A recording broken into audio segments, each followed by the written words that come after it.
I'm Kelly Renee Miller, volunteer with the Dances with Films Festival at the TCL Chinese Theater. Dances with Films is in its 18th year, and I'm here with Robert Millett, who works for Dances with Films. Robert, tell the lovely people a little bit about what you do for the festival.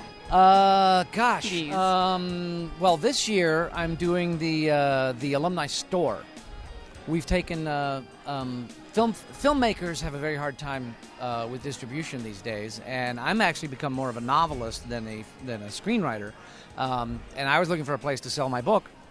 Billy Bobble Makes a Magic Wand, available on Amazon even as we speak.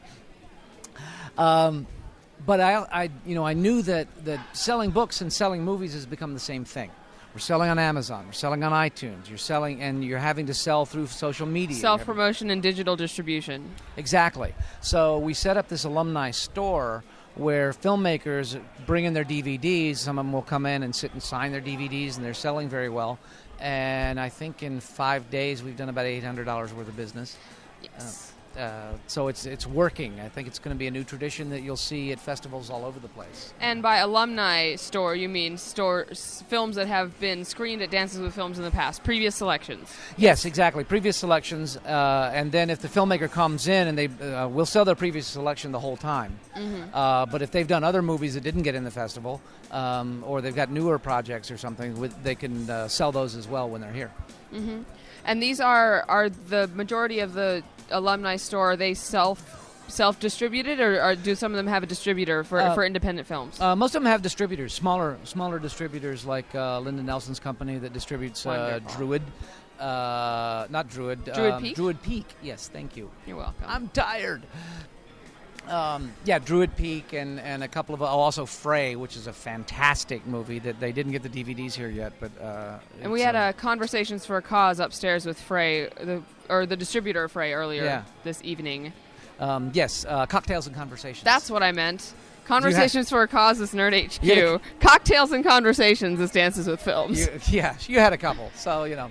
And the other thing I do is I'm on the selection committee, so I'm watching submissions. I also blog at Dances with Blogs about submissions. If you're thinking about making a movie, please read my blog.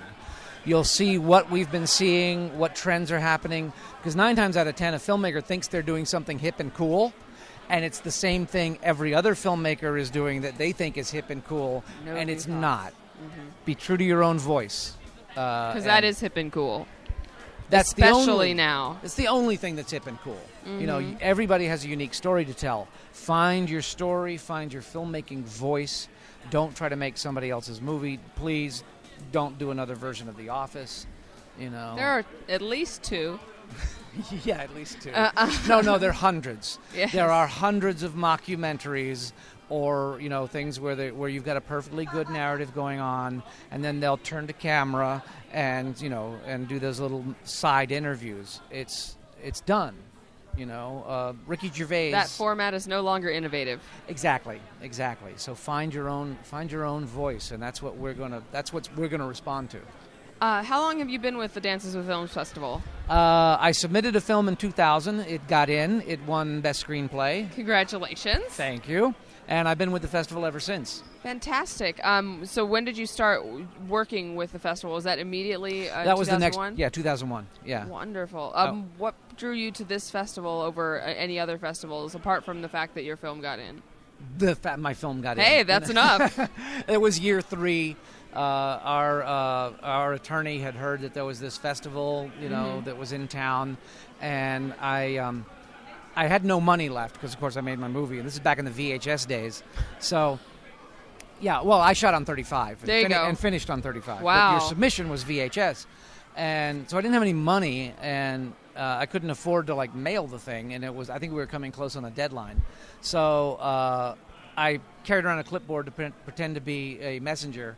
And I messengered my movie to the Los Angeles Film Festival, which is great. I love the Los Angeles Film Festival. But there's this very posh office, We screen independent films. Yes, and it was actually very not lovely. hating. I would love LA Film Fest is wonderful. Yeah, let me put that out there. Yeah. I would love to work there. It was like going into a sound studio. The carpet was so soft and it was so deeply lush and red. And there was a secretary there who looked at me like, "Why are you?" And I'm like wearing shorts and sweaty. It's like I've been working on a film in LA. Yeah. Where's so that? and I'm like, okay, here, boom, and I did my submission as if it was just a messenger thing, and then I did the same, and then from there I went straight to the Dances with Films office, and it's on the lot, and it's one tiny little office. It's not even air conditioned. Michael's in there, and he's got VHS stacked all around him, and he's on the floor trying to figure things out. And I was like, I've got a submission for Dances with Films, and I think I'd made something for them to sign or something. Yeah. And Michael's like, okay, great, put it over there. And so I did. That was a very good Michael. And little did I know I would be there for a long time. So you've been with Dances with Films for a while, as you said. What has kept you coming back to Dances with Films? What makes Dances with Films different from other festivals that tout and advertise and reach out to independent filmmakers and are as an outlet for independent filmmakers specifically? What makes Dances with Films different? Well, I've been with them. I keep coming back to them for two reasons. One, I haven't gotten a new project off the ground, so I'm not rich and famous. And so, But now you're on the internet. Now I'm on the internet. I'm not rich and famous yet, so, I'm still here. If I were rich and famous, then I would probably, volunteer or something, But there's an honesty here. I've learned a ton. I'm a theater major. I come from theater. When I made my film, I only had 40 hours of time on a film set when I was directing my own movie, shot on 35 and everything. It was freaky. So I've over 15 years now. I could probably be a professor of film. Profess all the films. Yeah. But I keep coming back. I don't know. For the honesty, for the, it's fun. It's a good community, and we have to have, we've got to have something, I would most definitely agree. I've worked a few and I've attended several other film festivals, and the difference between filmmakers at other festivals or just even the staff at other festivals, and this is not getting down on them because everybody is working so hard and is extremely passionate about their projects and everyone is going for that audience award, but I feel like filmmakers at this particular festival are so unyieldingly supportive of each other.